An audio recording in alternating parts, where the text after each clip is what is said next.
Las Vegas Discount.net's the best there is. Save up to 50% on your next Vegas trip.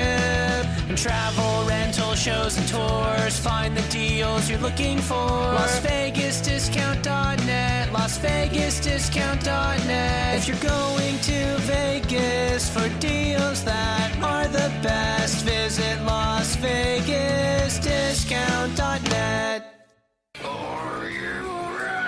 Welcome to humanity. This is Hour 1. Whatever it takes, we got to stop. Whatever it takes is what it took. This is Brock Lesnar, and you're listening to FightNet Radio. Yo, hi, this is Sugar Ray Leonard, and you listen to FightNet Radio. Ladies and gentlemen, it's time to listen to FightNet Radio. Me, Harvey Oswald, what's your name? How am I supposed to know you? This is Frank Shamrock. You're listening to FightNet Radio. Hi, this is Tia, the Knockout St. John. You're listening to FightNet Radio, and there's no way I would ever touch Lee. This is Chuck Jackson. I am Stephen Bonner, and you're listening to FightNet Radio. Dan Henderson, you're listening to FightNet Radio. Everybody, welcome to FightNet Radio, where Lee's burning every bridge there is out there. All right. Hi, this is Manny Pacquiao. I'll fight anybody on FightNetRadio.com. Hi, everybody. Welcome to FightNet Radio, and I am joined by Bobby, the Bookie Capucci. How you doing, Bobby? Doing well, Lee. How you doing today? I'm doing great. We're here to talk about general sports and what to bet on this weekend. And, of course, UFC invades Japan. Did I get that correct? You did, actually. They are invading Japan, but it's kind of a bummer since Shogun is off of the card due to injury. Yeah, I saw that Shogun was off the card, and it looks like a hodgepodge of whatever they had left over to try to make this Japan card worthwhile. Let's start right there with the UFC for all the MMA fans out there. What am I looking for out of UFC Japan other than I get to watch it at 2 o'clock in the afternoon? Yeah, for me, the only thing I'm really looking for out of this card is, A little bit of nostalgia going back to the Pride days. And, there's a couple of, interesting fights on the card for people that are into MMA. I mean, you have, Takanori Gomi's on the card, obviously a shell of his former self. And then you have, Gokhan Saki's making his debut in the UFC here, and that should be a good fight. He's a very, very, very capable striker, great hands. And he's coming in at, with a lot of hype behind him, so I'm interested to see that. And in the main event, taking over where Shogun was supposed to be on short notice is Yushin Okami. And I really just have no desire to get fired up about an Ovince St. Preux Yushin Okami main event at this point. But the is all right. Claudio Gadella and Jessica Andrade, it should be a pretty good fight. And Gadella probably has the best abs in the business, to be honest with you. Okay, so let's talk about this briefly while we're right here. Okami is going off at plus 375. St. Preux is going off at minus 500, depending on who you look at. 5 dimes, Yep. Of course, being a little more ridiculous than everybody else, and that's sort of their bait routine. But that's the enticement. That is the enticement with betting offshore. Is there any way in hell that Okami can turn back the hands of time and make this a fight? Yeah, look, if Okami can work this into a clinch and work it against the cage and get it down to the ground, then he definitely has a shot at winning the fight. I think at this point in their careers, OSP has been fighting the better fighters. He's a little bit more in tune with what's going on right now in the UFC as far as what the judges are expecting. And I think OSP grinds this one out, but just like last week, I have no desire to lay minus 550 on OSP. If I'm laying minus 550, the name better be John Jones or, Conor McGregor against the hot dog vendor, something like that. Yeah, I don't blame you. Well, let's talk about Jessica and Claudia, whom you clearly have a thing for. They're each going off respectively at plus or minus 3-1, basically. Andrade is right plus 220, and Claudia is going off at minus 270. Do you see any money being laid out on this card at all whatsoever? Or are you just avoiding this? No, this isn't a card that I see too much movement going on here locally. I think, especially with the card being where it is and not being in the States on at a different time, and then you add in college football and pro football this weekend, and, you have the makings for a very small handle, in my opinion, on this card. Very, very small locally here in Vegas. But overall, I'm sure it'll catch some action overseas, and on these offshore accounts, I'm sure it'll catch a little bit of action. Okay, then let's move it over. That should do it. The biggest news for all you MMA buffs out there, I guess we could discuss it briefly, is the possible return of Ronda Rousey that's going around the internet. Apparently, Ronda's willing to consider, now that the honeymoon's over with Travis, she's willing to consider a final match with Cyborg once and for all.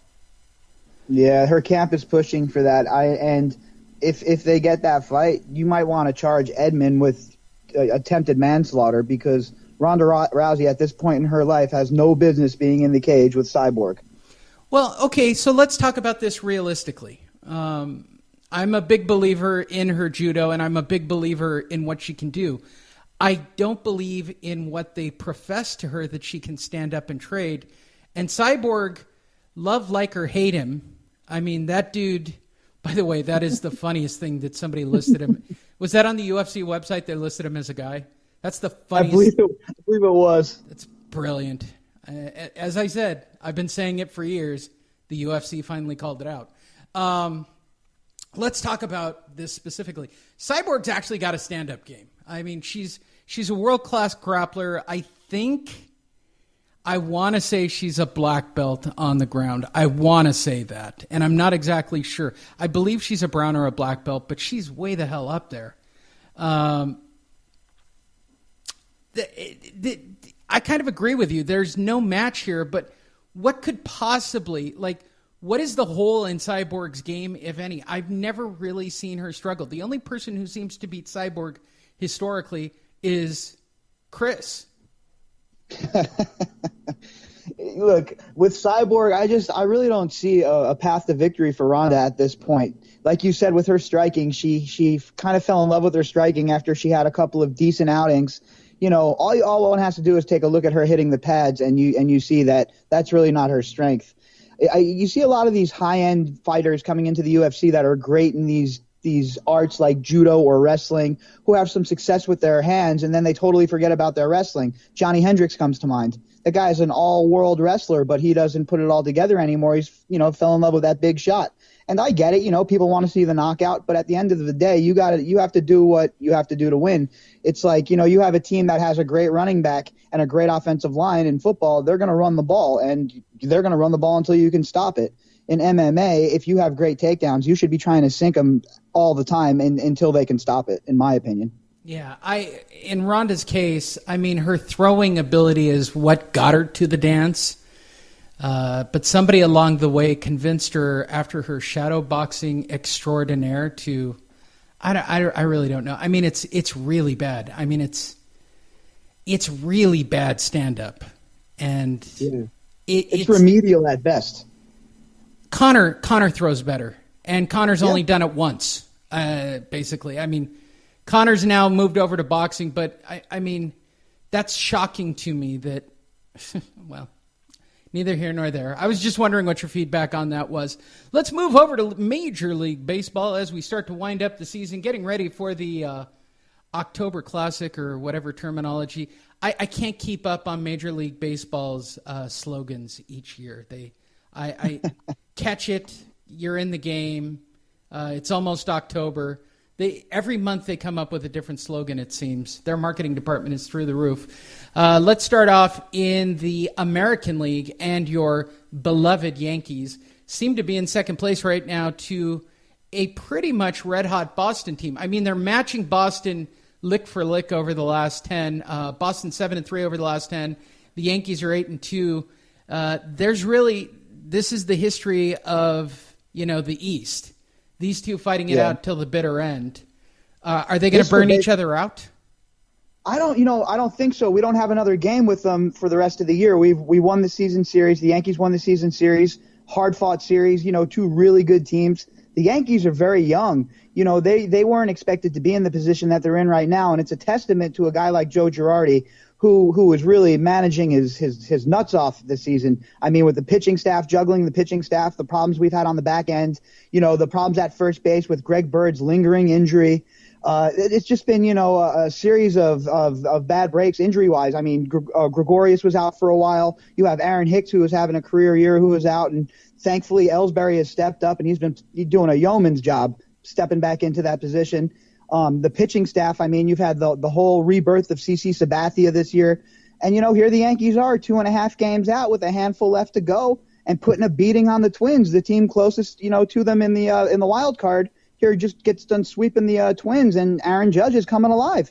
This is the thing that makes baseball so great. It's the ebbs and the flows of baseball that make it so great. And a lot of people don't appreciate that, but I really just enjoy the way the season in baseball shapes up. You really find out who's who and what's what through the dog days of summer. And then you get into September and things start to really fall into line and you really understand who the contenders are going to be. Obviously we have, the Cleveland Indians on that incredible win streak. Yes. But I mean, you have a really, really interesting season winding up here. You have Giancarlo Stanton going after 61, which is really the home run record. We all know that.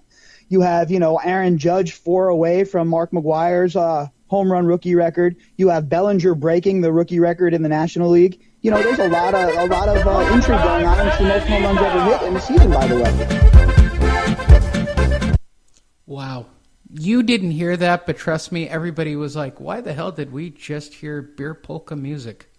Because on the Major League Baseball site, as you scroll down, it auto-plays an ad that just blasted over the top of you. Let's talk about Cleveland. It's obvious to me that Boston and the Yankees are going to finish 1-2, one way or the other. And based on the records, the way they're shaping up here in the last couple of weeks, probably a divisional and probably the wild card are coming out of the East. It's pretty safe to say. I think your Yankees are just going to one of them is going to squeak in as the wild card as well. Yeah, the Yankees right now, the way they're playing right now, like I was saying, the way they got the pitching staff going right now. I mean, and you have Luis Severino, who I didn't even talk about, who has, really emerged as one of the best in the game. I mean, you look at all of his numbers, sabermetrics and otherwise, and this is a kid who is matching the best pitchers in the game, pitch for pitch, and going above and beyond in some cases. I mean, he's throwing balls that are, his average pitches are his fastballs are always in the high 90s. The kid has great junk. I mean, he controls the zone. He's really, it's really heartening to see a guy like this emerge on the Yankees from our minor leagues. We really haven't had too much success with pitching prospects. So let's talk about the miraculous Cleveland Indians, who are literally 6 games away from a 100-win season. They're a remarkable season. Their winning percentage is .632. I mean, they're the beast coming out of the East. And remarkably, Houston's right there with them. I mean, I guess the matchup to look for out of the American League is ultimately going to come down between Houston and Cleveland. I got to imagine. Well, yeah, Houston really set themselves up for the playoffs when going out and getting Jason Verlander. Verlander's a proven commodity in this league. The man can pitch. He's a little bit older, of course, but if anyone thinks that Verlander ain't showing up in the playoffs with throwing gasoline, they're insane. This is a gamer. This man's ready to go, and you add that already to with the rotation they have already with Keuchel and some of the bats they have and the young kids that they have, Altuve, et cetera, et cetera. Man, Houston's a very dangerous team. And I'll tell you what, if it ends up being Houston and Cleveland in the ALCS, it might go down as one of the best series of all time. What chance does Houston have? I mean, this is the first time since they've expanded over. Is that the correct terminology when you move to the American League? I mean, this realignment, I guess. Realignment, there you go. Correct, politically correct Major League Baseball term. Now that this is their first time as an American League team making it in to the dance at this level. I mean, they've got a very solid team underneath them. Well, I believe it was last year that they beat the Yankees in the one-game playoff, and they made it into the playoffs last year as well. But this is the first year that they're an odds-on favorite, where they're, you're looking at. I mean, the last time I could remember Houston being like this is in the late '80s with Mike Scott and Nolan Ryan when they lost to the Mets. That's the last time that they were truly this relevant. I mean, they've had some teams. Don't get me wrong, the Bagwell, Biggio teams, and you had that year where Carlos Beltran went absolutely insane in the playoffs for them when they were in the NL. But you know, they really haven't been the odds-on favorite going into the playoffs